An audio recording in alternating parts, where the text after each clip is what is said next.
வந்து குடும்பத்தோடு வந்து எஸ்கேப் ஆக பார்க்குறத விஜய் வந்து கண்டுபிடிச்சிடுறாரு. விஜய் வந்து கிருஷ்ணாவை வந்து மடக்கி பிடிக்கிறாரு. அடுத்து வந்து என்ன பண்ணுறாரு, போட்டு செமையாக அடித்து வந்து அவர்கிட்ட உண்மையெல்லாம் வர வைக்கிறாரு. அப்போ தான் கிருஷ்ணா வந்து எல்லா உண்மையும் சொல்கிறாரு. இந்த மாதிரி நான் நடிக்க தான் வந்தேன், இதுக்கெல்லாம் காரணம் அந்த பசுபதி தான், பசுபதி ராகவ் சேர்ந்து திட்டம் போட்டு எனக்கு கொடுத்தாங்க, அதன்படி தான் இங்கே நடிக்க வந்தேன்னு சொல்லிட்டு எல்லா உண்மையும் வந்து கிருஷ்ணா வந்து ஒத்துக்கிறாரு. அடுத்து எல்லா முன்னாடியுமே வந்து கிருஷ்ணா வந்து உண்மையை சொல்கிறாரு. அப்போ கிருஷ்ணாவை போட்டு அடிக்கிறதால அவங்க அம்மா எல்லா உண்மையும் சொல்கிறாங்க. இந்த மாதிரி நான் நடிக்க தான் வந்தேன், உங்கள் புருஷன் யாருன்னு எனக்கு தெரியாது, அவருக்கும் எனக்கு எந்த சம்மந்தமும் இல்லை, இது எல்லாத்துக்கும் காரணம் பசுபதி தான், பசுபதி சொல்லி தான் நாங்கள் இதெல்லாம் பண்ணோம்னு சொல்லிட்டு குடும்பத்தோடு ஒத்துக்கிறாங்க. இதனால் வந்து சாரதா பயங்கரமாக வந்து அழறாங்க. எல்லாரும் வந்து குடும்பத்தோடு சேர்ந்து அவங்கள வந்து செமையாக திட்டி விடுறாங்க. இப்படி பண்ணிட்டு நீனா நல்லா இருப்பியா அப்படின்னு சொல்லிட்டு கேட்டுட்டு தங்கமலரை திட்டுறாங்க. தங்கமலரை அடிக்க போகிறாங்க. எல்லாருமே வந்து தடுக்கிறாங்க. அவளை அடித்து நீங்கள் ஏன் வந்து உங்கள் கையை வந்து வந்து கரை பண்ணிக்கிறீங்க அப்படின்னு சொல்லிட்டு எல்லோரும் கேட்டுட்ருக்காங்க. இப்படி பண்ணிட்டாலே பாவி, அந்த பசுபதி நல்லாவே இருக்க மாட்டான், என் குடும்பத்தை நாசம் பண்ணுறதுக்கே இப்படிலாம் பண்ணியிருக்கான் அப்படின்னு சொல்லிட்டு சாரதா பயங்கரமாக அழுது புலம்புறாங்க.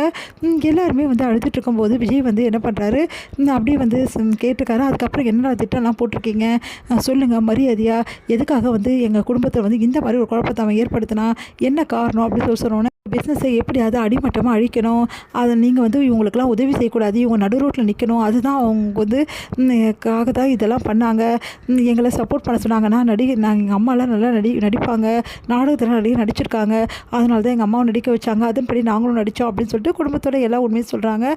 இதெல்லாம் கேட்டு எல்லாம் அதிர்ச்சி அடைகிறாங்க. என் அப்பாவை நானே கஷ்டப்படுத்திட்டேனே, அவரை வந்து நான் எப்படிலாம் வந்து நம்பியிருந்தேன், இப்போ கடைசியில் வந்து அவர் வந்து நல்லவர்னு புரிஞ்சிச்சு, என் அப்பாவை நானே சந்தேகப்பட்டிருக்கக்கூடாது அப்படின்னு சொல்லிட்டு பயங்கரமாக அழறாங்க. சரி தாங்க முடியாமல் பயங்கரமாக கதறிக்கிற அழறாங்க. எல்லாரும் அவங்கள சமாதானப்படுத்துகிறாங்க. இந்த சூழ்நிலையில் மரியாதையாக சொல்லிடுங்க, ஒன்று என்னென்ன பிளான் பண்ணியிருக்கீங்க அப்படின்னு சொல்லிட்டு எல்லா விஷயத்தையும் வந்து ஒன்று ஒன்றா கேட்டுட்ருக்காங்க.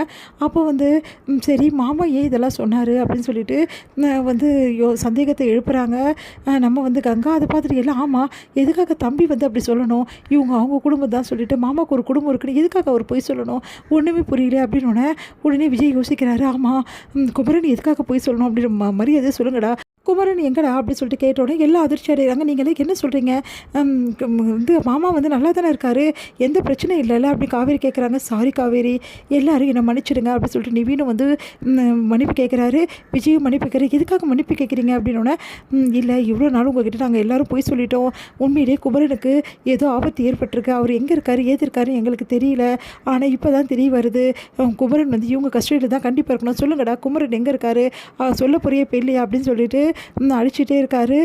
கிருஷ்ணா வந்து நான் உண்மையை சொல்லிடுறேன், குமரனை அவங்க தான் வந்து பிடிச்சி வச்சுருக்காங்க, நீங்கள் வந்து என்ன தான் பண்ணாலும் அவங்க விட மாட்டாங்க, எங்கே இருக்காங்க மரியாதையை சொல்ல போறிய பெல்லையானோன்னா, எங்களுக்கு இடம் தெரியாதுங்க, அந்த இடத்த என்னென்னு நான் கண்டுபிடிக்கிறேன், இப்போ சொல்ல போறிய பெல்லை நிஜமாகவே எங்களுக்கு இடம் தெரியாது எங்கே இருக்காருன்னு சொல்லிட்டு, ஆனால் வந்து அவங்க கஸ்டடியில் இருக்கார் மட்டும் தான் எங்களுக்கு தெரியும் அப்படின்னோடனே, இவங்க எல்லாரையும் பிடிச்சி வைங்க, இங்கே பார் குமரன் ப்ரோ கிடைக்கிற வரைக்கும் நீங்களாம் போகவே முடியாது புரியுதா அப்படி சொல்லிட்டு அப்படியே பார்த்துட்ருக்காரு. எப்படியும் இவங்களுக்கு அவன் ஃபோன் பண்ணுவான்ல, குமரன் பிரதர் இருக்க இடத்த கண்டிப்பாக கண்டுபிடிச்சலாம் அப்படின்னு சொல்லிட்டு விஜய் சொல்லிட்டு இருக்காரு. ஆமாம், எல்லாரும் அந்த ஃபோனுக்காக வெயிட் பண்ணிட்டு இருக்காங்க. இப்போ காவேரி வந்து அழுதுகிட்டே இருக்காங்க.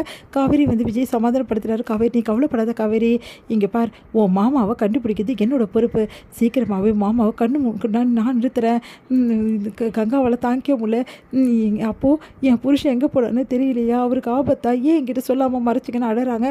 கங்கா ப்ளீஸ் கங்கா நீங்கள் அழாதீங்க, நான் கண்டிப்பாக குமரனோட தான் வருவோம், எப்படியாவது குமரன் நாங்கள் கண்டுபிடிப்போம், நீங்கள் கவலைப்படாதீங்க அப்படின்ற போது கரெக்டாக ஃபோன் வருது. தேடி எல்லாருமே வந்து கிளம்புறாங்க. வீட்டில் எல்லாருமே அழுதுட்டுருக்காங்க, எப்படியாவது குமரன் கிடைக்கணும் அப்படின்னு சொல்லிட்டு.